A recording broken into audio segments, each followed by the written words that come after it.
Hi, this is the Grocery Guru with lesson number 8. Lesson number 8, we're going to talk about store design today.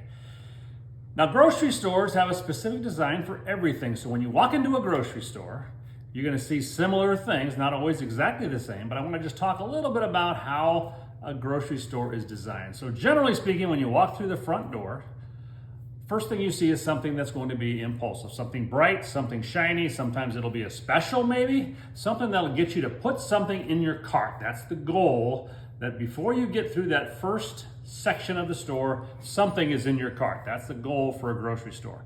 Many times it's a produce department, which is nice and bright and shiny and fresh. It looks great. And so as you walk through the store, you'll find that many times the next place you end up going is sometimes the deli department. Deli is another thing that's really impulsive. You got lots of things to look at. You have sliced meats all over the place, really some really good food. You can usually smell something, and that's an important piece of the grocery experience. So you want to have them smell food, you want to have them smell bread, all the things that will entice you to buy more items. So as we get through that produce, then deli many times, you'll then get into our main aisles. And so every aisle has an important factor. That means anything that your eye level, so if you're a typical woman, which is 70% of the shoppers are still women, it's eye level. So an average woman's gonna be about 5'5". So that 5'5" eye level, straight ahead, is gonna be the highest profit items. Always gonna be that way. So as you're walking along, their goal is to get you to see the items they want you to purchase. Now in the lower levels, that's generally the lowest profit item, as well as the top shelf is generally a lower profit item. So anything in the middle is generally your highest profit item. So keep that in mind as you walk through the store. End caps, every end cap, that's the end of the aisle where you usually have a display. So when you're making your turn, those are generally high profit and high impulse items, generally speaking. A lot of stores you'll find have a split in the aisle. So when you're walking through the aisle, you're gonna find a split. You'll see an actual, seemingly end cap that's gonna be in the interior of the aisle. Same thing goes there. Generally, it's very impulsive, something to get you to stop, look, and pick up some items. So think about that. Always eye level, that's the highest profit. Lowest level of the lowest profit.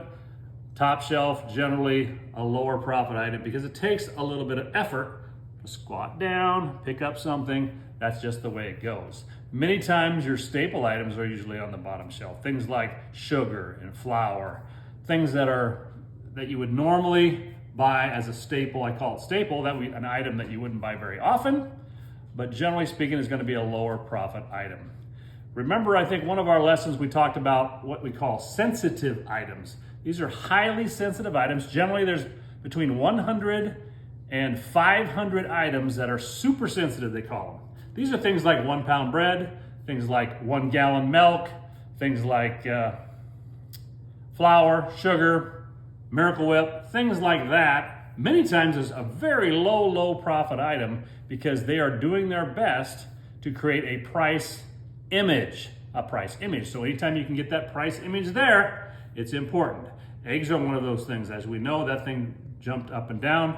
The typical grocery store is there to give you the impression that they're the lowest price store.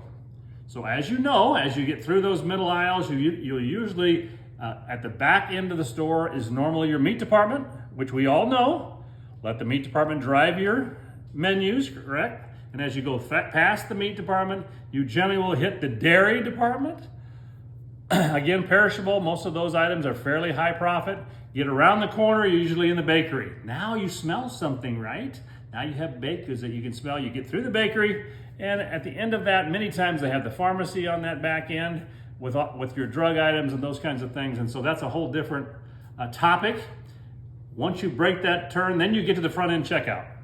Now you have stacks in front of the checkout. Many times highly impulsive. Things that are up on the counter as you're walking through the checkout. Usually gum, candy, those kind of things. Very high profit, very impulsive. Be careful when you get through those aisles. Once you pass the aisle, you get the grocery rung up, and you're gonna find that if they've done their job, you're gonna spend lots of money. If I do my job, you're gonna save big money, every single week. This is the Grocery Guru, signing off.